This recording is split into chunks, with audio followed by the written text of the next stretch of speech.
সুস্বাগত আমার সুপ্রিয় বন্ধুরা। Happy happy new year. সবাই সুস্থ থাকুন, ভালো থাকুন, হিংসে ত্যাগ করুন, গাছ লাগান। আজকে চলে এসেছি একটা 5.1 নিয়ে। অত্যন্ত লো বাজেট 5.1। অনেকের শখ থাকে, সবাই তো ডেনন, ইয়ামা, নাকামিচি, পায়োনিয়ার, মারাইন্স এইসব জাতের যেগুলো 5.1, যদিও ডিকোডার কার্ড প্রচুর খারাপ হয়, সে যারা কিনেছে তারাই জানে, আর আমার কাছে ভুড়ি ভুড়ি আছে আমি জানি। তো অত্যন্ত লো বাজেটে, যেমন ধরুন কারোর আবার ওই ক্লাস ডি দিয়ে আপনার ছোটখাটো হয় না, সনি বার করেছিল মাঝখানে, এখনো আছে ক্লাস ডি দিয়ে সনির ছোট 5.1 অ্যাম্পলিফায়ার উইথ এফএম টেফএম ইউএসবি টিএসবি দিয়ে। এলজিরও আছে, স্যামসিংয়ের আছে। এগুলো যাদের খুব খারাপ অবস্থা, মাদারবোর্ড পাওয়া যাচ্ছে না, মাদারবোর্ড এমন খারাপ অবস্থা, এইসব সেটগুলো সাধারণত খারাপ হলে ওই সনি ফনি গুলোর কথা বলছি, সারানো খুব ডিফিকাল্ট হয়ে যায়, পার্টস ফার্টস পাওয়া যায় না। তো তাদের সেই বক্সগুলো রেখে, ধরুন subwoofer box, centre box, surround box, সমস্ত মেন বক্স সব রেখে কি করে আপনার একটা ওর থেকে ভালো একটা অ্যাম্পলিফায়ার তৈরি করতে পারবেন। অনেকে গায়ে জ্বালাত ধরে যাবে, ওর থেকে ভালো, আরে ভাই ওর থেকে ভালো হয়, তাই বলছি। তো এখানে একটা ঠিক সেম কন্ডিশনে, যদিও ক্যাবিনেটটা 5.1 আমার কাছে ছিল না, এখন এসে গেছে, তো বাদ দিন, এগুলো প্রিন্ট চেঞ্জ হয়ে যাবে। যেমন ধরুন এটা subwoofer volume, centre volume, surround volume, এটা main volume, master volume, plus হচ্ছে বেস টিভি। আর ব্লুটুথ ডিভাইসটা, যে ডিকোডারটা দেখতে পাচ্ছেন, সম্পূর্ণ একটু অন্য টাইপের, একদম কেবিনেট সেটিং। সাধারণত 108 যেটা আমরা ব্যবহার করি সেটা নয়, সেটা ভেতরে খুললেই বুঝতে পারবেন। এবারে হাউ টু মেক, কিভাবে তৈরি করবেন আপনারা, একটু অফ করে নিচ্ছি বন্ধুরা। প্রথমে অ্যাসেম্বলিং এর দিকে কিন্তু খুব মনোযোগ দেবেন, যে কতটা ভালো ওয়্যারিং করা যায়, আর তৈরি করার আগে ডিসিশন নিতে হবে। এস যে সোনি বা এর আগের যে মডেল ছিল, মানে যে বক্সগুলো এক্সিস্টিং, যে বক্সগুলো অলরেডি আছে, তো সেই বক্সগুলো কিন্তু অত্যন্ত ছোট ছোট বক্স হয়। সাবওয়াটটাই মোটামুটি 50 থেকে 100 ওয়াটের মধ্যে থাকে, আর বাকি সব বক্সই ছোট হয়। তো সেই অনুযায়ী আপনার যদি 40-45 ওয়াট মতো বানাতে পারেন per channel, more than enough. Without subwoofer, সাব ওফারটা ক্লাস ডি ব্যবহার করলেই ভালো, যেখানে আমি এখানে সাব ওফারটা ক্লাস ডি তেই ব্যবহার করেছি। আর হচ্ছে অ্যাম্পলিফায়ার সম্পর্কে আসছি। অ্যাকচুয়ালি এটা বানিয়েছি 4.1, ও কোনো যায় আসে না, একটা সারাউন্ড হলেই হবে। আমি আচ্ছা আচ্ছা বড় বড় কোম্পানিতে দেখেছি পেছনে স্পিকার আউটলেট দুটো আছে, দুটো সারাউন্ড দেখাচ্ছে, কিন্তু মেনলি একটা অ্যাম্পলিফায়ারই আছে। তো এখানে 4.1 অ্যাকচুয়ালি, কারণ কি, এখানে আইসি ব্যবহার করা হয়েছে খুব ভালো জাতের একটা কার স্টিরিওর আইসি, যে এর আগেও আমি বহু সেট এই জিনিস দিয়ে বানিয়েছি। 7388 খুব ভালো মানের আইসি, যেটা কিনা ইনবিল্ট 4টে channel MOSFET output. MOSFET output মানে মসফেট, মানে বলতে গেলে মসফেট মানে এখন অনেকে ট্রানজিস্টারকেই মসফেট ভেবে থাকে, তা না, এর ভেতরেও তো সার্কিট করতে হয়েছে। এর ভেতরে যে ট্রানজিস্টার গুলো আছে সেটা কিন্তু মসফেট দিয়ে করা আছে। 7388 ক্লাস এবি নয়, সরি ক্লাস এবি মসফেট দিয়ে আউটপুট করা আছে। এর ভেতরে যে বিল্ট ইন যে আইসি সার্কিট আছে, দেখতেই পাচ্ছেন প্যাসিভ কম্পোনেন্টস অত্যন্ত কম, কয়েকটি জাস্ট ক্যাপাসিটার, কয়েকটি রেজিস্ট্যান্স মাত্র, নামমাত্র রেজিস্ট্যান্স নামমাত্র দিলেই সার্কিটটি তৈরি হয়ে যাবে। এক্ষেত্রে আপনাদের কাছে পিসিবি না থাকলেও চলবে, অনায়াসে ভেরো বোর্ডে আপনারা করতে পারবেন। এর অরিজিনাল ডেটা শিট ডাউনলোড করে অনায়াসে আপনারা কিন্তু একটা ভালো ভেরো বোর্ডে করে নিতে পারবেন। এটা গেল single power supply 12 volt, 3 ampere দিলে যথেষ্ট। এখানে আমি 5 অ্যাম্পিয়ারের একটা ট্রান্সফর্মার লাগিয়েছি, তার কারণও আছে, কারণ এখানে একটি ডিকোডার কার্ডও লাগানো হয়েছে, যেখানে হচ্ছে। এবার আসছি পাওয়ার সাপ্লাই সম্পর্কে। পাওয়ার সাপ্লাই এখানে বলেই দিলাম 12-0-12, যেটা করলে কিনা প্রায় 16-17-18 ভোল্ট হয়ে যাবে। লোডে আবার কমে যায়, তবে 12 হয় না, 12 বেশিই থাকে। তো সেক্ষেত্রে এখানে একটি ক্যাপাসিটার ব্যবহার করা হয়েছে ব্রিজ রেকটিফায়ারের পরে। তারপরে আবার এখানে কি করা হয়েছে, দুটো ক্যাপাসিটার ব্যবহার করা হয়েছে। ক্যাপাসিটার গুলো যথাক্রমে ভ্যালু হচ্ছে 4725 ভোল্ট, আর এখানে আছে 3300, 3300 দুটো দেওয়া আছে। মোর দ্যান এনাফ, যথেষ্ট ভালো ফিল্টার হয়ে গেল। এইবারে এখানে আসছি, এই ছোট ট্রান্সফর্মারটা ব্যবহার করেছি, কারণ এই ছোট ট্রান্সফর্মারটা হচ্ছে 12 750 মিলি অ্যাম্পিয়ার পিওর কপার, এটাও পিওর কপার। এইখানে একটি বোর্ড দেখতে পাচ্ছেন, decoder board with base table, যেটা কিনা এই 5টা চ্যানেলই হচ্ছে আপনার আউটপুটের সঙ্গে যুক্ত হবে এবং ইনপুট বেরোবে। ঠিক আছে বন্ধুরা, তাহলে প্রথমত আমরা এখান থেকে 4টে চ্যানেল পাচ্ছি। এই 4টে ক্যাপাসিটর দেওয়া আছে, দেখুন 1 2 3 4, এইখানে এইগুলো সব ইনপুট। এই 4টে, যে কোনো একটা চ্যানেল 4টে মানে 45x4, এখানে ওয়াটেজটা হয়ে গেল মসফেট আউটপুট। এটা আরো ভালো জানতে গেলে, যেটা ভিডিও করতে গেলে বড় হয়ে যাবে, আপনারা এই ডেটা শিট দেখে নিতে পারেন 7088। তো সেক্ষেত্রে এখানে থেকে 4টে চ্যানেল বেরোলো, দিয়ে এই জায়গাটায় ঢোকাচ্ছি। যেমন এর ইনপুট, 4টে চ্যানেলের ইনপুট এই ডিকোডারের বোর্ডের আউটপুটে যাবে।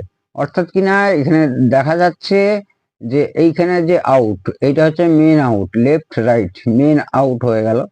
আচ্ছা, এইটা একটা দেখতে পাচ্ছি সেন্টার, এই সেন্টারে ঢুকে গেল।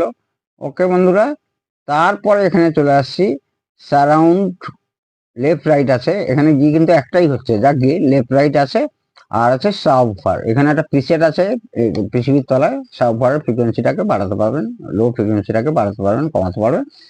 আর এইটা কিনা টোটালি ডুয়েল পাওয়ার সাপ্লাই চলছে, তার জন্য এই ট্রান্সফর্মারটা নিয়েছি। এইখানে ডুয়েল পাওয়ার সাপ্লাই তৈরি হয়ে গেছে। এই সেকশনটা না, এই সেকশনটা কিন্তু 7388 এর জন্য, মূল অ্যাম্পলিফায়ারের জন্য। আর এইখানে ক্যাপাসিটার দিয়ে এই যে 12 ভোল্টটা তৈরি করলাম, সেটা কিন্তু মূলত এই অ্যাম্পলিফায়ারের জন্য। এবারে এই কানেকশন হয়ে গেল, এখান থেকে বেস টেবিলও বেরিয়ে গেল। আর এইখানে আসছি, এবারে সাবটা সাধারণত মানে দেখুন, ক্লাস ডি হচ্ছে ছোটর মধ্যে বড় জিনিস করা যায়, খুব বড় জিনিস করা যায় না, ছোটর মধ্যে ধরুন আপনি 50 ওয়াট 100 ওয়াট, 50 ওয়াট 100 ওয়াট আপনি ট্রানজিস্টার দিয়ে একটা অ্যাম্পলিফায়ার তৈরি করতে গেলে, আমি মানে শিওর বলছি এর থেকে অনেক বড় একটা সার্কিট দাঁড়াবে, বেশ বড় হবে। সেখানে এটা একটা মোনো ক্লাস ডি অ্যাম্পলিফায়ার কত ছোটর মধ্যে তৈরি হয়ে গেছে। তো সেক্ষেত্রে জায়গাও কম এখানে, এইটা সাবউফার হিসাবে আমরা ইউজ করেছি। আর তাছাড়া যেহেতু ক্লাস ডি তে একটু বেশ ঘেঁষা, ক্লাস ডি বেশ ঘেঁষা, সেক্ষেত্রে সাবউফারে আমরা কি শুধু বেশি পাবো, আর কিছুই পাবো না, কোনো ভোকাল টোকাল কিচ্ছু পাবো না। তো সেক্ষেত্রে আমরা অনায়াসে ক্লাস ডি অ্যাম্পলিফায়ারটি মোনো 100 ওয়াট ব্যবহার করতে পারি। এবং ক্লাস ডি চালাতে হলে, যেহেতু ক্লাস ডি নিজেই যে অ্যাম্পলিফায়ারটা, সেটা হচ্ছে পালস উইথ মডুলেশন।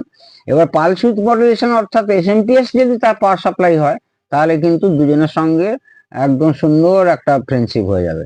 সেক্ষেত্রে কি করেছি, সেই জন্য আমি একটা এসএমপি, আমি কিন্তু এই 12 ভোল্ট থেকে নিতে পারতাম, অনায়াসে চলতো, কারণ কি এটা 12 থেকে 24 ভোল্ট 19 ভোল্ট অনায়াসে চলে, কিন্তু অত রিস্ক নিয়ে লাভ নেই। এবং তাতে আপনার আওয়াজ, আমি এটা বন্ধ রাখলেও এই শীতকালে আপনি একটা হামিং আওয়াজ আমাকে শোনাতে পারবেন না, যে সেট মনে হয় অফ আছে, সেট মনে হয় ডেড আছে, আমার প্রত্যেকটা অ্যাম্পলিফায়ারই তাই। তো সেক্ষেত্রে এই জন্যই আমি এইখানে একটা 3 অ্যাম্পিয়ারের 12 ভোল্টের এসএমপিএস ব্যবহার করা হয়েছে, only for this, only for sub woofer amplifier. তো সাবউফারও আউটপুট, এখানে কি এর ইনপুট এর আউটপুটে চলে গেল ডিকোডারে, এই সব মিক্সিং যথারীতি সব, কখন সাবউফার হবে, কখন সারাউন্ড হবে, কখন সেন্টার হবে, কখন মেন হবে, সবই করা আরম্ভ করে দিয়েছে। এর জন্যই তাহলে এই পাওয়ার সাপ্লাই। আর এখান থেকে ডুয়েল পাওয়ার সাপ্লাই করে নেওয়া যেতেই পারতো, 12 5 অ্যাম্পিয়ারের আছে, কিন্তু সেটা আলাদা নিলাম কেন, সবসময় প্রি অ্যাম্পলিফায়ারের পাওয়ার সাপ্লাইটা একটু আলাদা হলে কিন্তু ভালো হয়। তো সেক্ষেত্রে একদম নয়েজ ফ্রি হয়ে যায় এবং গেনটা যেন বেশ তাগড়া হয়। তাহলে মূল উদ্দেশ্য দাঁড়ালো কি, একটা 4 চ্যানেল। হ্যাঁ, আরেকটা কথা বলতে গিয়ে ভুলে যাই আমি, যেটা বাজারে চলতি, এই যে সব মানে কম দামের সেটাও পাবেন, আবার মাঝারি দামের সেটাও পাবেন, ভালো সেটাও পাবেন, এই টিডিএ 2030 2050 ইত্যাদি যেসব কম দামের সমস্ত আইসি ডুপ্লিকেটে ভরা, অরিজিনালও পাওয়া যায়, সেই আইসির থেকে এর গেন অনেক ভালো, একটা আইসি সামান্য কিছু কম্পোনেন্টস নিয়ে ভেরো ভরেও তৈরি করা যাবে, এরকম পিসিবি না পেলে। তাতে কি হলো, 4টে চ্যানেল অ্যাট এ টাইম আপনি এত ছোট্ট জায়গার মধ্যে 4টে চ্যানেল পেয়ে গেলেন।